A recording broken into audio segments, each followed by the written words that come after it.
Brendan Bradford made some big news today. Tszyu Opetaia officially stripped of his IBF cruiserweight belt. Mate, you've been on the phones. You've just dropped an article, mate. What can you tell us? What's the latest on this one? Yeah, so Joe's been stripped of his IBF cruiserweight world title. The IBF made that call after a couple of weeks. Everyone thought they were going to make the call in the day or two after the fight. They finally made it, but speaking to Jai's team today, they're going to sue the IBF. Basically, they'll launch legal action against the IBF. So that's sort of where it stands at the moment. Speaking to Mick Francis today, yeah, they're going to immediately launch legal action. He's obviously a little very pissed off. He got an email from the IBF at about 3 a.m. this morning, Australia time.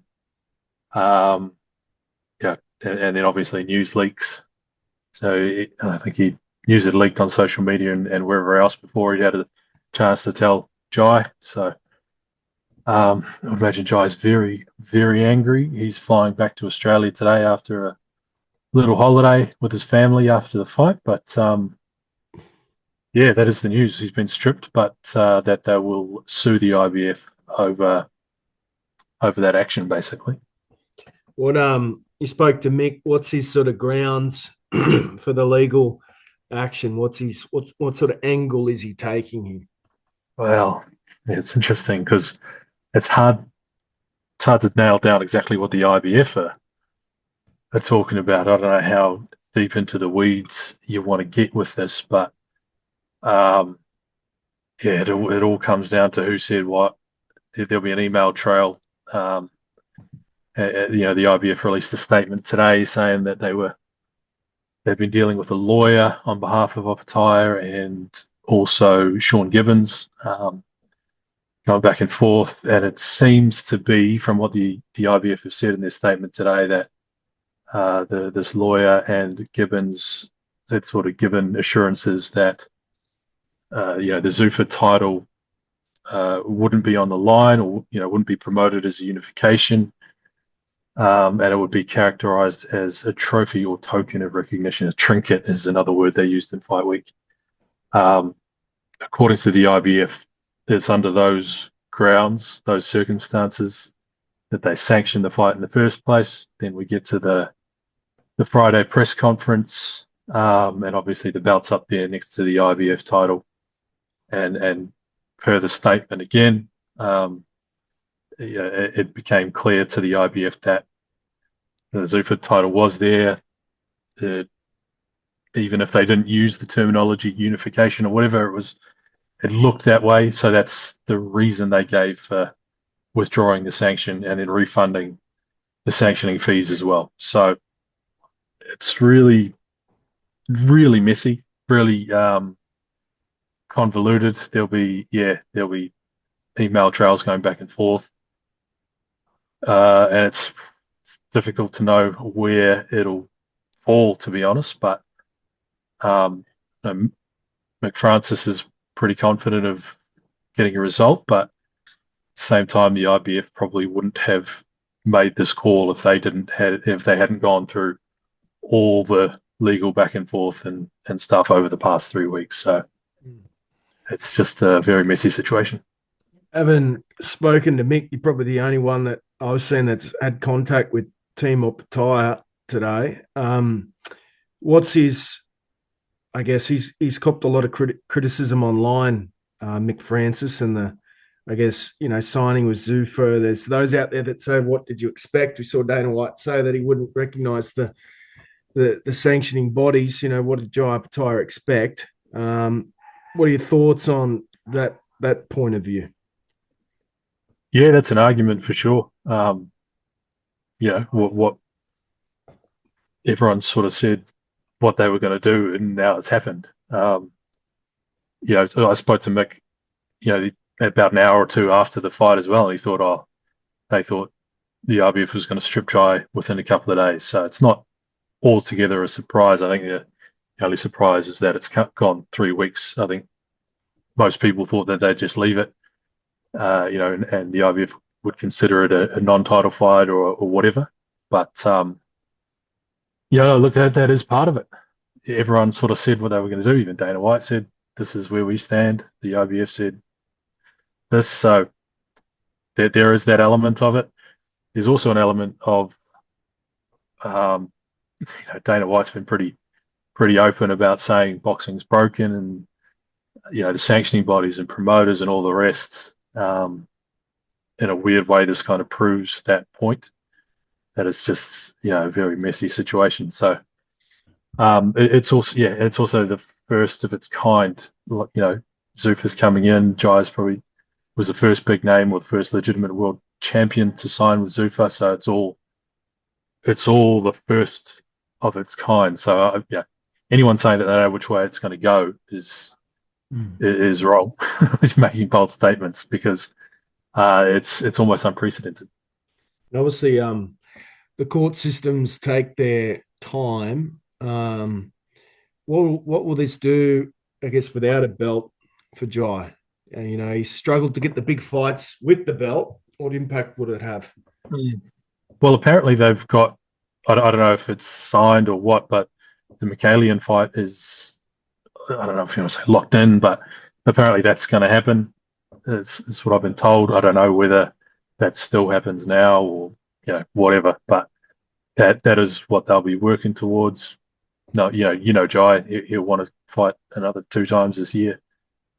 What that looks like, what titles, what money's on the line, don't know. The other thing is these court cases aren't cheap, are they? So there's that to factor in. It's not his first one. He had the ongoing one with Dean Lonergan that was settled about 3 years ago. Jai won that one, but I think it's not the first time that the IBF has stripped him either in similar-ish circumstances. So, mate, it's just so messy. It's messy, and it's a sad sort of state of play for Australia's pound for pound #1 boxer. Isn't it? Do you know? Is he signed to Zuffa for a period of time? It's a good point. I need to check that out. I don't know what the terms of the contract are. Because if he's there for 3 more fights over the next 18 months and he can't, you know what I mean? Yeah. So it'll be interesting to see. You probably have the other sanctioning bodies sort of just watching on to see what happens here. Mm. WBC is probably the next cab off the rank in terms of an Opetaia Noah McAllister fight. So they'll be watching closely to see which way the wind blows. I've heard different sort of rumors and talk around which of this, the other 3 major sanctioning bodies will go along with Zuffa and which will not. I'm not going to say because I don't know for sure because there's just so much unknown and there's a lot of loose talk as well. So, yeah, it's just well, all you can say now is that he's been stripped and they're going to launch legal action. And beyond that, who the fuck knows? Mate, we'll be down in Wollongong next week. Tszyu. Things heating up there, mate. You had a good yarn with Tszyu come out earlier this week. What did you used to chat about? What did we chat about? Which one was that? Was the one about the training? The training. It's stripped back. It's a Rocky 3 vibe. Yeah, that was a good one. He's gone over to Miami. He used to stay in those nice houses in Vegas in the suburbs with cars, and he used to get around in a BMW SUV and all the rest of it. But this time it's just him and Chef Omar, in a little 2-bedroom apartment in Miami, driving a Honda to and from training.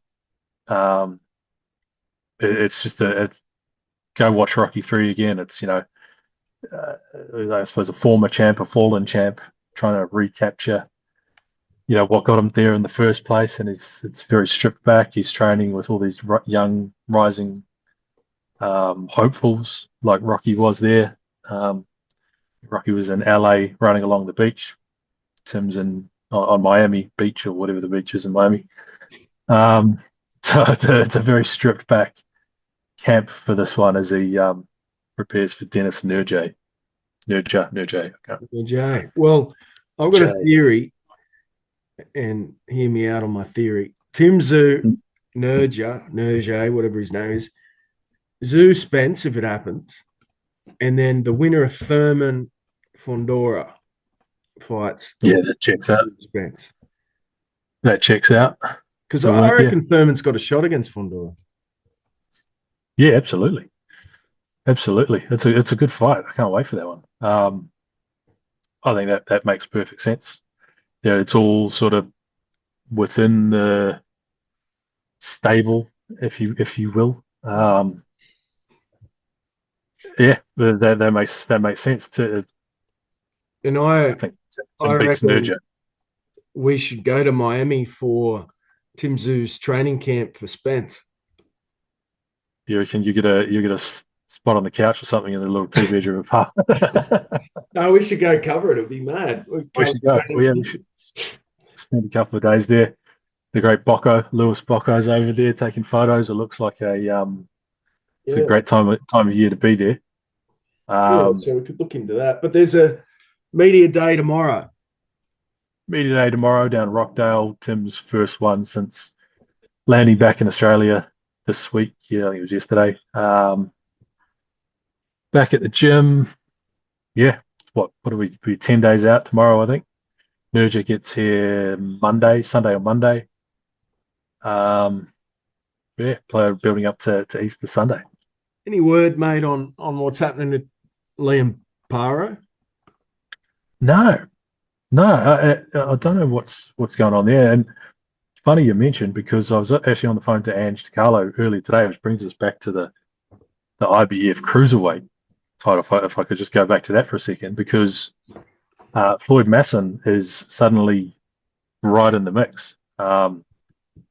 So again, you're getting into the weeds of boxing and rankings and the IBF, but the IBF ordered Masson and Chris Billum-Smith to fight a number one contender or elimination sort of for the number one spot, with the winner eventually fighting Jai Opetaia when he was champ.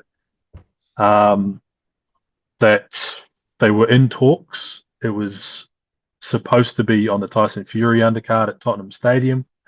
That's sort of a month away.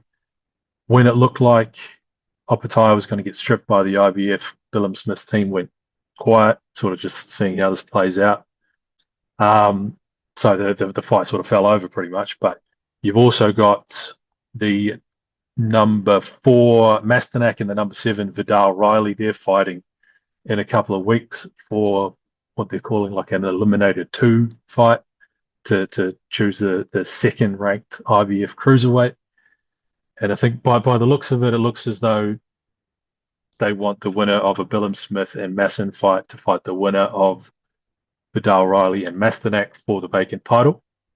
But Masson's team will push for him to fight the winner of Masternak and Riley for the vacant title. I think that's if you can keep up with all that, that's what they're pushing for. So, long story short, Floyd Masson could be close to fighting for an IBF cruiserweight world title. Let's see. But Billum-Smith's team will have a bit to say about that too. Well, I think the key thing is finding if Jai's signed a Zuffa, and will that hold him down, and what the other sanctioning bodies are going to do, because that'll tell us what Jai can and can't do. Yeah, absolutely. So, I guess that'll all come out over the next. Can't imagine it's going to be a fast process. No. These kinds of things are more than likely to drag on in the background, like the Lonergan case did. Yeah, so I don't know which way it's going to go, to be honest with you. Well, I've got a question for you to finish, mate. A little bit Shoot. lighthearted. What do we got? Who are your top or favorite boxing personalities outside of the ring in Australian boxing? So not boxers. Not boxers.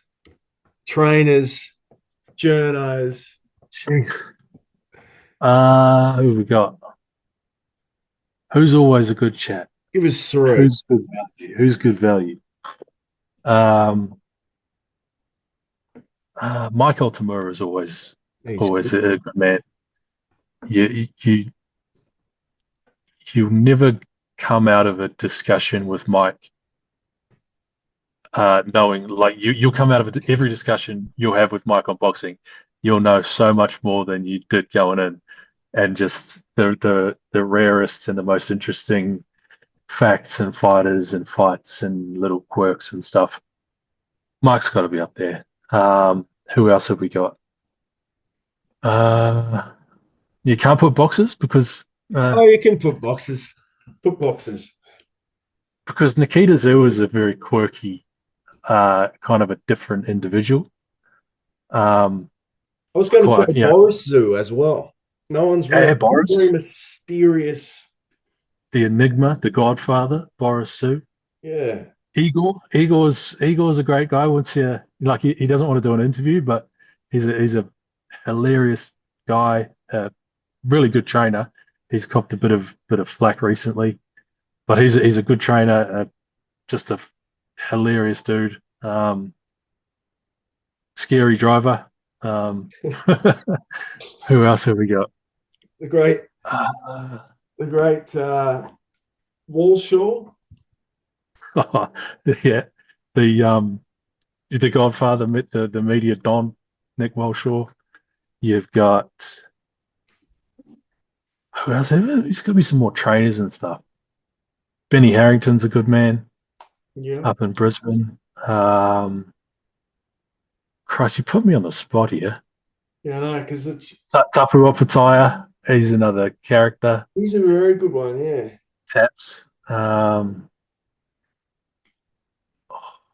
I'm There's, fascinated by the there's, life of a boxing trainer, especially in Australia. Like, how many of them would be full time? well, I guess you'd be your boxing trainer to your professionals, and then you'd have a gym. You'd have the gym, yeah. Yeah, so like Benny does. Yeah. No, who else have we got? I think Taps and Igor and Mike. Can I go those three? That's a good one. That's a good one. That's a solid list, mate. Well, Yeah, with a shout out to the Don, Nick Walsh. one of the greats, right? One of the greats. He'd be down there in rock. Oh, Stevie Payos. Stevie's got to be in there. Oh, if he wasn't, he'd be calling you. Big Stevie. My great mate. Well, he'd be in the air right now, flying back from his trip to London. He's gone to. I don't want to talk about it. He's gone over to see our beloved Arsenal play in the cup final, and Did they lose? I tell him to shat the beard on the weekend. It was horrendous. So Stevie, I think, might be mid-air, is he? He'd be flying right now. He'd be coming in. Steve's up there. Someone else mid-air, mate. Terence Crawford. Terence Crawford's on his way down. Excellent. That's unreal. Well, yeah. Is he on his way yet, or he's coming in a couple of days? Yeah, the year on the weekend, I think. So playing basketball in Western Sydney and going fishing, and that sounds awesome. So the victory is the victory tour. he'll be one to get next week. Yeah. That's another one. Just trying to think. I know you got me thinking. Danny Lee. I'm talking about guys that you have a chat to, and you go, man, I know nothing. So Yeah. Danny, Mike, those kind of guys, and then characters. You got Taps, Stevie, the Don. Benny Damon is good on. No, Benny Damon, of course. See, yeah. Now look, I'm going to leave someone off. But this is like. Do you remember the power rankings of late 2024, mate? Far out. I was in Orlando copping messages about the power rankings. We can do a pound for pound list if you like. Actually, before you go, I will give you my pound for pound list. See what you think. Of what? Of Australia's boxers right now. Okay. March 2026. Jai Opetaia. I saw you posted. Yeah. Tszyu number 2. Liam Paro 3, Cambosis 4, Justice Hooney 5, Jason Maloney 6, Liam Wilson 7, Sam Goodman 8, Andrew Maloney 9, and Nikita Tszyu 10. I rate it. Now, the biggest contentious issues is having Tim at number 2 ahead of Paro That was the only thing I had.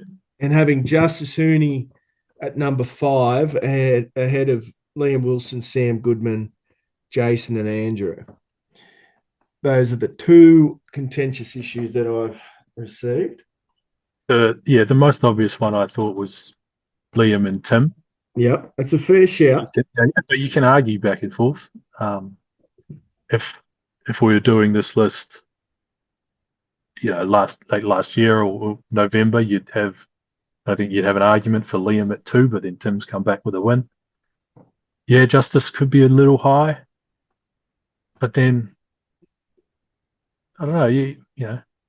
He won almost every second of that fight. He got he got sparked out. He lost, but you can argue either way that he's deserving of 5 or maybe a little lower.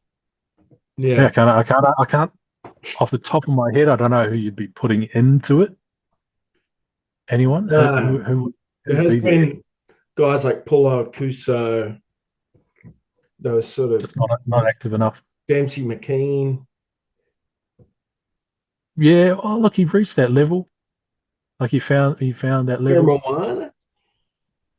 on his way there. Not quite yet. Needs to step up. He needs to step up big time. Guys like, if Paulo had been fighting more often, he would be further along, and you could make a claim for a top 10. Yeah.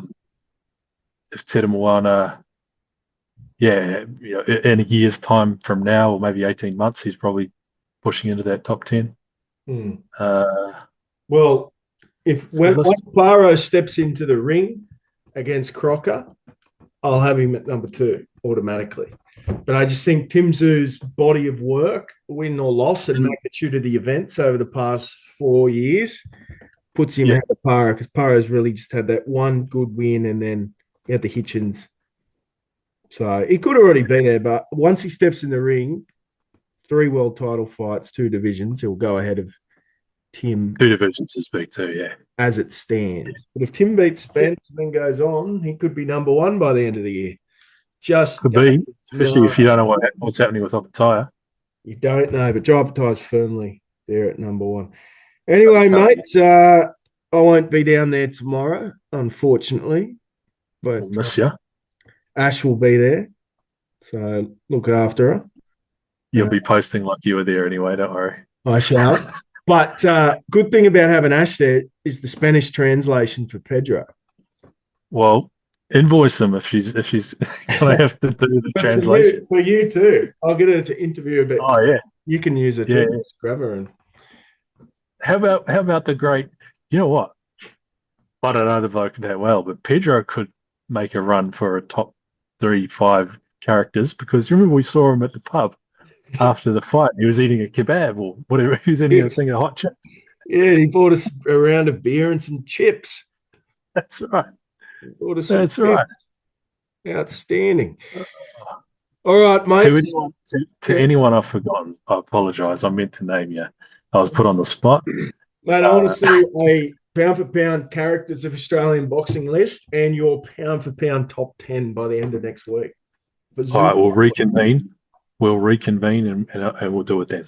We'll do our preview on the water down in Wollongong too. Also, I'm hearing some creative things around Tszyu Fight Week too. I don't know if you're hearing things around some creative things like what? Some sort of weigh-in. That will some weigh-in what? Some creative stuff around the weigh-in and being at some tie-in with the football or something. So I think because it's Easter, it's Good Friday, so they haven't locked in. Actually, they haven't actually locked in what day the weigh-in's going. It could be a Friday weigh-in, like the UFC do. And there's the Good Friday football, Rabbitohs Bulldogs. So that could be the tie-in, or if it's on a Saturday, they'll get. I can't remember who they said. Probably Nas and Jared Wallace down to the football. Yeah. But I think they're still deciding. But most of the fight week stuff's in Sydney. Interesting. All right, mate. Good stuff. Talk to you soon.